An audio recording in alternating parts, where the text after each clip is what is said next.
And I'm just going to throw this question to you just before I introduce your guest. Are you living your dream? Are you in it? How did you discover that that is your dream? How did you go there? How did you get there? And if you haven't, what are you doing about it? Have you discovered your dream? How did you get there? And if you haven't, what are you doing about it? Now, having this conversation with us about discovering our dreams is Steve Moru. Welcome to the show. Thank you very much. Always lovely to have you here. Same. I'm always happy to be invited here. For the people who are seeing you for the very first time, Steve, kindly introduce yourself, and this is your camera. All right. My name is Stephen Moiro, and I like saying that I'm an architect of buildings by profession and an architect of people's mindsets by passion. Yes. Yes, I am the founder and CEO of an organization called Born to Lead Academy of Personal Development, where I actually help people birth, nurture, and live their dreams. Absolutely. And that's why you're here today. Yeah. And that ties in closely with even the quote of the day. So today's quote says, dreams are not what you see in sleep. It's the thing which doesn't let you sleep. So when you're talking about the birthing of dreams, how does this come about? Birthing of dreams. Before I tell you how it comes about, let me just state for the purposes of those who are watching Yes. that everybody was born to live a dream life. Everybody has some magic in them. There is something in each and every one of us that is always urging us to do something about it. Mm-hmm. So the dream is already in you. It's not something outside there. It's in you. So we stop looking outside then. Yeah, you cannot look outside for your dream. No. When you were born, God put in you some amazing stuff that would shock the world. Yes. And you are an uncommon breed. There is no other person like you. What you have, nobody else has. So it's really not up to the world to bring it out for you. It is you. The responsibility rests squarely on your shoulders to bring it out. Mm-hmm. So once you realize that, then you have to ask yourself, if you fast forwarded your life to the end of it, and you're standing at that moment where you're about to exit from this world, would you be happy with the life you have lived? Would you have regrets? Are there things you will feel, I ought to have done this, I didn't do it, I should have achieved this, I did not achieve it?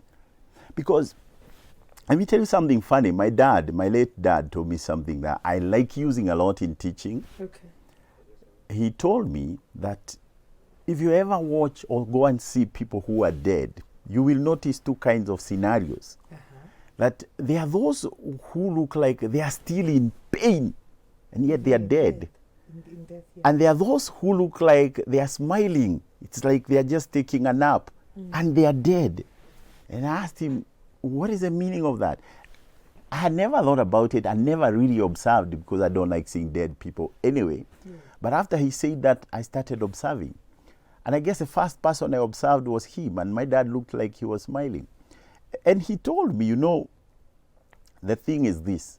Yes. Those who look like they are smiling, it's because they have no regrets. They have lived their life to the fullest. The things they felt were most important to them, they achieved them. They pursued their dreams with zeal. But those who look like they are in regret, they are in pain, despite the fact that they are dead and they should be peaceful, is because they died at the point when they felt they had too much to resolve and they didn't. They had too much to achieve and they didn't. So the point is, if you are at a place where you feel there is so much you need to do and you haven't done, get back away from the noise. There's too much noise in the world.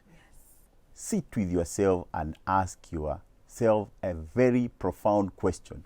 What would your ideal life look like? And nobody else knows that for you. Yeah. I think when you say that the dreams are already in us, that there's greatness within us, that it was in our DNA when we were created, then it brings up another question of then how do I tap into that and, project it or live it out or bring out to the world what it is that is in me. And I would like to know how you go about that. I want to tell you because that's exactly what I do in my trainings. Yes. Number one, you have to be a possibility thinker. Okay. There are many people who are living in a world of limitations where they focus a lot on what has not happened. They focus a lot on what they don't have. And yet, they never ask themselves, what have I done with what I have? So the beginning point is to know, what do you have? And after you ask yourself that question, then go to the next level where you start looking at, what exactly should I be working on? What are the most important things that I need to work on? And I want to share with you 6 things that people need to start working on. Because your dream life has to be pegged on some pillars. Okay. You can just talk about a dream life in a vacuum. No. Now, these pillars are, number one, your spirituality. How do you connect with your maker? Because if you want to live your dream life, you must then know, what does my maker want of me? When he created me, what did he want me to do? And it's very easy. I always say, just look at the commandments that we are given by God. If you think about those commandments and you live within the law, you will be a very peaceful person and a fulfilled person. The laws are made to guide us, to protect us, and to lead us into our prosperity. The number 2 thing is your health. Let me tell you, Mikali, so many people are ignoring this aspect of health. A lot of people out there chasing money and everything. And while there's nothing wrong with chasing money, because we all need money, Yes, we do. if you chase it at the expense of your health, then you will end up spending all of it than chasing the health. So you have every day to be conscious of what you're doing with your health, because you cannot be happy when you're sick. And the problem is, nobody can take your place on a hospital bed. Nobody. It has to be you. So you cannot talk about a dream life without having your dream health and fitness self. Okay. So what are you doing about your health? Number 2, it's about the relationships that you have. Who are in your room? Are you having people who are encouraging you? Are you having people who are urging you on? Are you having people who push you up? Or are you having people who are always discouraging you, pulling you down, backstabbing you? Because people suck the energy. They suck the energy out of you. So you need people who actually are not toxic. People who add to you, not people who take away from you. So even as you chase your dream life is going to be a lot much better when you have people around you, people you can sit with and laugh with, people you can sit with and party with, people you can sit with and discuss ideas, people that recharge you, people that lift you up. That's true. Then you need to think about your money. Your money. How do you deal with your money? Your ideal life cannot be achieved if you have not taken care of your finances. But to take care of your finances, perhaps you need to go to another pillar. You need to go to another pillar to make you know where should you be making your money. Because it's not enough to just think about making money. You should make money while enjoying doing it. That's true. If you're just making money for the sake of making money, sometimes you'll not even have time to enjoy it. Sometimes you'll be too drained because what you're doing you're not enjoying. Okay? But it's important to think about finances in terms of planning for it. But let me go to the other pillar, which I think more than any other is what determines your dream life. Okay. And that's your mind. There is nothing as important in a person as their mind. You don't live in the estate where you came from this morning. No. You live in your mind. There are people in Muthaiga, as posh as the estate is, they are slum dwellers.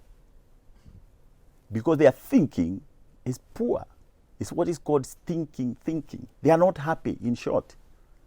And to understand that, look at how many people we feel or we've seen like they have achieved. They have it all according to the world. Yeah. And then you find that somebody has just shot his wife, stabbed her husband. You know, the acrimony, the chaos in those homes that we think are good is too much to bear. Isn't it? That is so true. So you don't live in the estate, you live in your mind. So it's an issue of how do you tune your mind? How do you prepare yourself to accept the blessings the world has for you? Because there are many There are many. There's no shortage of blessings. But most of us are not prepared for those blessings. Most of us are not prepared to accept, to accommodate, to enjoy what the life has to offer. So your mind is such a fertile garden, and in it you can choose to plant wheat or weeds. It's up to you. It's up to you. It's up to you. Yes. So the pillar of the mind is one pillar that is so pivotal in terms of living your dream life. Absolutely. So you have to water it. You have to irrigate that garden of your mind. And finally, it's a pillar of work. When I was talking about money, I said it's important perhaps to bring in another pillar where you make your money, and that's work. And your work should be such that you actually enjoy it. What most people are chasing in the world is jobs. You see? Jobs is what you are employed and paid to do. Yes. But work is what you were born to do. When you came here, you came with a title and an office. God actually gave you a very powerful title, a co-creator. You know that? Yes. Now, being a co-creator means that there is a particular assignment. You are designated for something specific, and you need to step into it. That's what we call life purpose. Yes. But most people are not in their life purpose. That's why you find a lot of people are miserable. Somebody could be earning millions, but they're miserable. I have seen, and I can tell you this for a fact, without fear of contradiction, that there are guys who drive Range Rovers, and you find them on a Saturday morning having slept in the Range Rover outside a bar. That's true. There's a problem there, There is right there. problem. This guy is not happy. Yeah. He has a job. He has whatever he makes, but his life is not together because he's not living his purpose. You see, when you step into your area of purpose, it becomes like a lighthouse. It becomes like it's your true north, and it directs you in terms of what you should be doing with all these other pillars. If you're living a life of purpose, then all your pillars are synchronized, because living a life of purpose is God ordained. That is true. And when it is God ordained, God is not going to lead you into trouble. No. He's going to lead you into the cool waters, the green You know, pastures. Stephen, I'd be here the whole morning just listening to you, and I hope our audience are also as gripped as I've been. And you've mastered the 6 pillars. Started with spirituality, then we went to health, then we went to relationships, then we went to money, and then we had your mind and work. So question is, are you living your dream? Do you know what that is about? Send in your questions. If you're struggling to find your purpose, your dream, or you thought it's otherwise, not the way that you've just had it on the show today, please share that with us, your concerns, your questions, and your stories. 111 444 111. We're going to take a very short commercial break. When we come back, Stephen is still going to be here with us, answering your questions as well. Don't go too far. This is Full Circle with Mikali.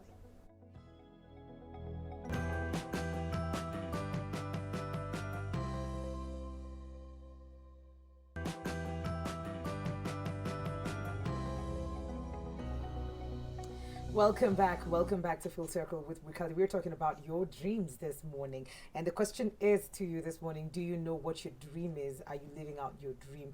In case you do not know or have an idea how to go about this, that is why we're having this conversation this morning with Stephen Boyro. And thank you so much for the 6 pillars that you gave us, something to work on. But then they're procrastinators, where you will think about, I think I know where or what I love to do, and I could do it without getting paid. But then again, it takes a lot of boldness for you to step into that light. So you keep pushing it. I'll start next year, or maybe I will start when everything else is okay, or maybe I will start after Corona is over. And that was a conversation from last year. So Corona is still here. You have not started yet. So we still keep pushing and not living into that. How then, or what do we need to do, or to cultivate in us the energy, the power to start living our dreams in that situation? Very good question, Mikali. First of all, everyone should know that we have limited time on this earth. That is true. Nobody is guaranteed of tomorrow. Yes. Really. You're not. Yeah. And the best evidence to that is look at what Corona has done. It's wiped out so many people all over the world. And not only Corona, we're only pointing out Corona because it's new. Yes. People die every day from one thing or the other. So you don't know how much time you have. Yes, you would want to live to 100. It's not up to you. Really, it's never up to you. So once you know that you have limited time, then you know time for action is now. There's a Chinese saying that the best time to plant a tree was 20 years ago. The next best time is now. So the realization that there's something you need to be doing needs to be a call for action, and action now. And let me just say two very quick things. Most of the people are not actualizing their dreams because they don't even have that dream clarified in their minds. So you need, first of all, to write down your dream. All those pillars I'm talking about, how would your ideal this, how would your ideal this? Write that down. Why? When you write things down, that's a commitment. It's like today, if I had a plot to sell to you, we can't just do it via word of mouth. We need a contract, something that binds us, something that holds us to account. And it can be a cause or a source of a recourse should there be a dispute. So many people have not clarified what they really want by writing it down, meaning they have not committed themselves. That's one. So get down to writing your dream. You know, if it's not on paper, it is vapor. You'll just evaporate. Yes. So write it down. Number two, there are a lot of people who are living through dogma, which is other people's thinking. So you need, as I said earlier, step away from the noise. Step away from what other people are telling you and ask yourself, what are you telling yourself? We're living in a very dangerous time for many people. You know why? Today, Mikali, you'll find people on Twitter, Instagram, Facebook, all the social media. And what's happening there, if you're not careful, it can derail you from your dream because you start looking at how other people are living. And most of this life is fake. You'll find somebody on Twitter seeing who is taking coffee. They'll be reading about that. Then they'll quickly go to Instagram to see a beautiful picture of that coffee and the cup that contains it.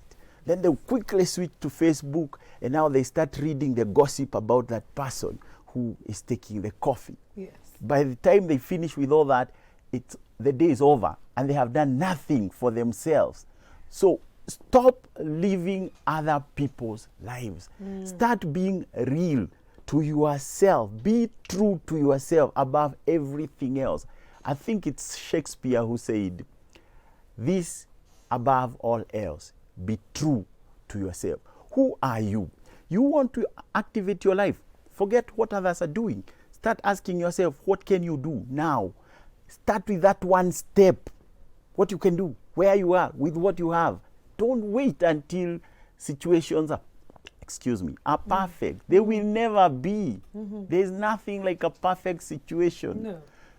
And nobody is going to create the situations for you. Create them for yourselves. Today I was reading a story. I think it's by one of my very good friends. It's called Dr. K. and Jacob. He's in States. And he was talking about a guy he was in school with, a guy who had a master's. Here he didn't get a job.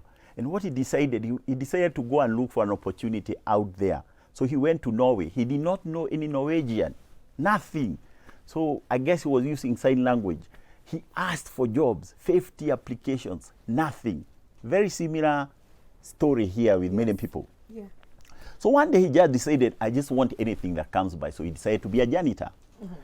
But when he took up that job, he had a dream.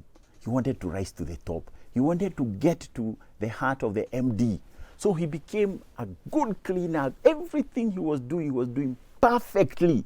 A janitor with a master's. Yes. One day, the MD noticed this guy. Like, wow, this is a good worker. He called him for an interview. During the interview, he realized this man is actually educated. He's learned. He's brilliant. He's committed. He's passionate. So he interviewed him for another job, a supervisory job. He became that. He went on to become a top manager. By the time I think it's many years ago now, because by the time the MD was leaving, he recommended this guy for the position. So currently he's the MD. You see, there are people who are waiting to be helped out there. There's no help that's coming. You go to take the initiative. Start with whatever it is you can lay your hands on, but be very good at it that people can no longer ignore you. The world gives way to a man who knows where he's going, and in the process even helps him get there. That's Ralph Waldo Emerson who said that. If you know where you're going, doors, gates will open. Be committed, be dedicated, focus, stay the course. You know, there's someone here who's texted, Lucy Courier from Thika. I say, Steve Moiro is my former BOG in my former high school. I'm so excited to see he's still doing what he really loves and what he's passionate about. He was and still is inspirational. Please say hi to him. Thank you very much. I say hi right back. Thank you. Thank you. You've been impacting lives for a while now, clearly. That's what I love doing. That is the work that you do, Yes. not a job. Yes. It is not a job. That's what I was born to do. Absolutely. And we talk about failure, and we mentioned it a bit earlier with Jeff on the previous conversation, that failure will come. It doesn't mean that now that you know what your purpose is, now that you know that what your dream is, that this is the journey that you've chosen and you are convinced that this is what you were meant to do. It doesn't mean that it will be easy. So when the hurdles come your way, giving up is not an option. No. You know, the thing of failure is something that is very misunderstood. I like referring to a gentleman called Thomas Edison. Yes. Of course, I don't know him, but I read about it. Yes. That he attempted 10,000 times to come up with a light bulb. 10,000 times. And it's only on the 10,001 time that it worked. And when he was asked about it, he said, you know, I did not fail 10,000 times. I just learned 10,000 times how not to do it. Yeah. So failure in that case became lessons. And that's exactly what we need to take failure as. In fact, Napoleon Hill says it's just a practice shot. You practice so that you become better. You are not going to be good at anything without failing. If anything, by the time you get something that's almost perfect, you have refined it over and over, meaning that you've tried quite a lot. Never, ever fear failure. It's the only way to grow. It's the only way to learn. It's only losers who think that they'll get it right the first time. You know, winners don't focus on the failed times. They focus on winning. Losers, on the other hand, are just focusing on those who have won and wondering, does God live in their house? Do they write a check to God? And they don't know that the process they are going through is the same process those winners went through. Absolutely. The difference was the attitude. Nobody achieves anything great without having failed. In fact, there's a guy who said that it is in the moment of your personal private suffering that your noblest dreams are born, and God's greatest gifts to you are given, often in accordance with how much you have suffered. God never takes anyone where there is no testimony. You are going to be taken through a lot of tests. Failures are tests. Because if you are doing something in line of your purpose, and I say that's not yours, basically it's God's assignment for your life, God has to make sure that you got it. God has to take you through tests. It's like in school. Before you get your degree, you have to go through a lot of tests. Some you fail, you are told were supplementary. Others may sail through, but still you have to do the work. So there is no shortcut to the top. There is no elevator to the top. You have to take the stairs. That is true. That is very, very true. When we talk about purpose and finding and living your dream, in relation to age, where some people might think, I'm too young, let me just live life right now, I'll start when I get to this age or this age. Is there a relationship or correlation to age and living your purpose and living out your dream? I'll say yes and no.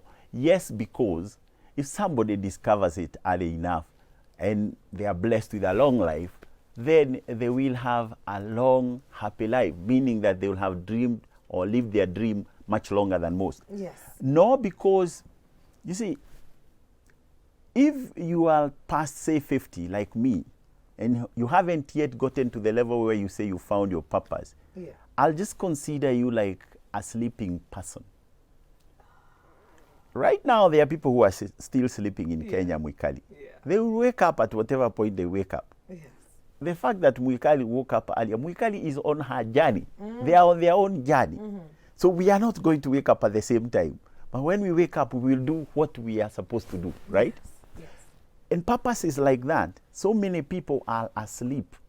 But it doesn't matter what age you wake up. The most important thing is you wake up. Colonel Sanders woke up at the age of 62. He had attempted suicide, I think, 3 times, it is said.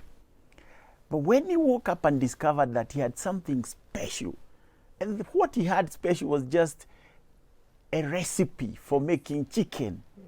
And he decided, this is it. I'm going to spend the rest of my life making the best chicken and selling it. He gave birth to a beautiful child called Kentucky Fried Chicken. That guy died at 88, a dollar billionaire. So 62 to 88, he still had 26 years of bliss, of a dream life. Remember, it's not the length of your life that matters.